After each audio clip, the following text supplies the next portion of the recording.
everyone! Recently, I signed up to play in the Spear Pillar Draft Association, and we were given a budget of 120 points to get between 10 and 12 Pokemon, plus a 16-point limit for Tera Captains. I really wanted to draft Gouging Fire, but since I was 12th pick, that obviously didn't happen. So I settled for the next best thing, Iron Valiant. I actually like this Pokemon a lot, but I kinda think it's bad in draft, despite having a lot going for it. In any case, it is my first time using it, so let's see if I change my mind. My name is Lewis, I've been playing draft for a couple of years, I really like K-pop and anime, and I hate adulting.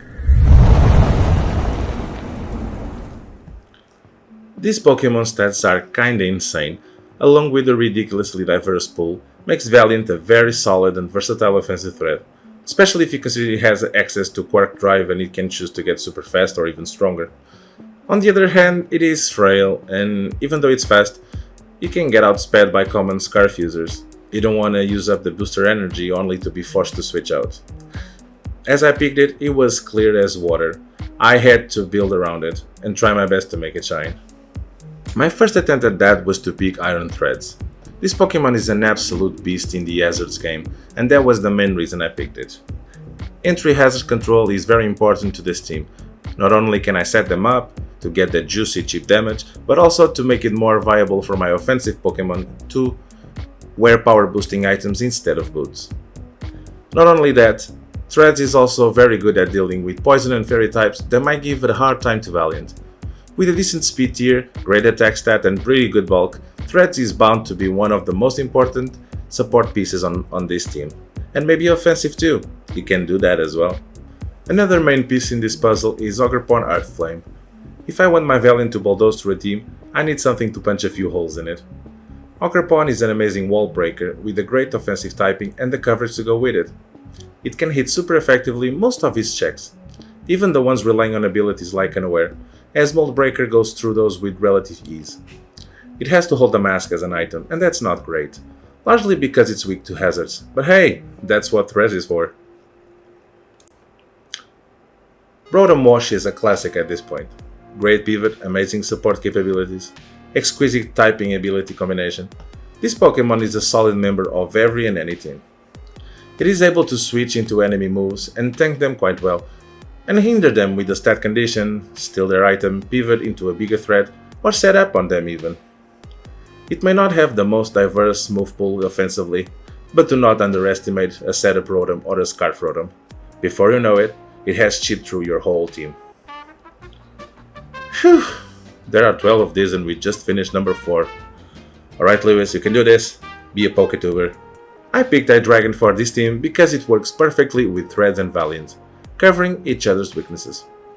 It is an impressive wall breaker, having access to setup and coverage, which allows it to bypass its checks. But most of all, it's a great Scarf user. Hydreigon can hold Choice Scarf and help Ogerpon and Valiant by getting rid of threats faster than them. Neat, right? Florges I know all too well. I needed an actual fairy type, let's be honest. Valiant ain't tanking anything. Florges was the perfect contender as I was a bit weak on the special defense side of my team. It can use Wish Baton Pass to heal its teammates and gain momentum.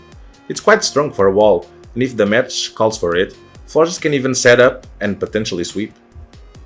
To be honest, I needed a land poison type. That's the main reason I picked Overqwil, and it was not my first option, but I got sniped several times. However, it ended up being a blessing in disguise since Overqwil provides incredible flexibility. It can be used as an offensive Pokemon and take advantage of Swift Swim, but it can also function as a defensive piece with Intimidate or Poison Point. Being a dark type, it's great to carry and spam knockoff, since Hydreigon might need to go Scarf. Plus Valiant appreciates it getting rid of those pesky berries that might stop a sweep.